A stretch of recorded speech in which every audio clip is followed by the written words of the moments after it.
Good morning. Nabadiganta এলফারের সকল বন্ধুদের জানাই স্বাগত। বন্ধুরাও কেমন আছে? আশা করি ভালোই আছো। আমার ইউটিউব পরিবারের সকল সদস্যদের জানাই সাদর অভিনন্দন, যেন তোমাদের সহযোগিতায় আমি ধীরে ধীরে এগোতে পারছি।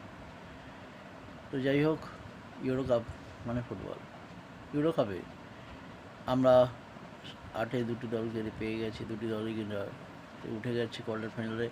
কোয়ার্টার ফাইনালে আমরা দেখতে পাবো ফ্রান্স সঙ্গে পর্তুগালের খেলা, এদিকে তুরস্কর সঙ্গে নেদারল্যান্ডের খেলা। হ্যাঁ, খেলা দুটোই কিন্তু খুবই জমবে। কে ফাইনালে উঠবে?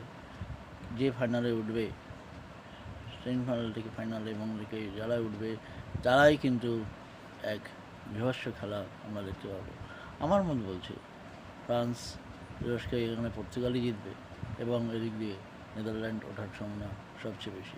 দেখা যাক কী হয়। আমার মনে হচ্ছে পর্তুগালই ফাইনালে উঠবে এবং পর্তুগালই ফাইনালে জিতবে।